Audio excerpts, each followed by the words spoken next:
قرآن یا حدیث سے کیا یہ ثابت ہے کہ مرحوم کے لیے سورہ فاتحہ یا قل پڑھے جائیں؟ نہیں، ایسی کوئی بات تو نہیں ملتی کہ قرآن پاک پڑھ کے آپ کسی کو اس طریقے سے اصالِ ثواب کریں۔ صحیح مسلم میں کیٹاگوریکلی موجود ہے کہ میت کو صرف 3 چیزوں کا ثواب پہنچتا ہے۔ نمبر 1، صدقہ جاریہ، جو اپنی زندگی میں اس نے کوئی نیکی کا کام کیا اور مرنے کے بعد وہ جاری ہے، اس کا ثواب اسے ملے گا۔ نمبر 2،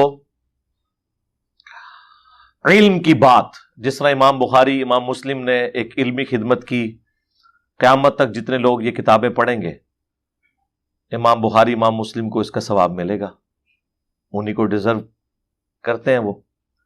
تیسرا، نیک اولاد جو دعا کرتی ہے۔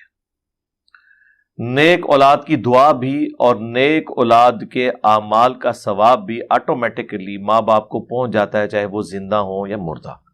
اب یہ ایک پوری ڈاکٹرن ہے، اس میں قرآن حکیم میں جو آیات ہیں، احادیث ہیں، ایک انٹلیکچوئل ترتیب کے ساتھ میں نے کئی ایک ویڈیوز ریکارڈ کرائی ہیں، لیکن کچھ عرصہ پہلے ایک ویڈیو ریکارڈ ہوئی تھی HD ریکارڈنگ کے اندر، ایصال ثواب کے 10 طریقے، اس میں نے سب کچھ تفصیل کے ساتھ بیان کیا ہے۔